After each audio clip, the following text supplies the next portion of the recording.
Hey guys, we are power washing today. We've got a bug balm here, and this is how clean she's coming up. This is dirty right there, and then this is what I've cleaned. So, in these dry stacks, for some reason the bees like to stay in there.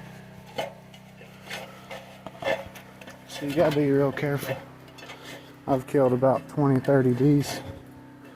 Starting to get warm outside. But yeah, it's going good.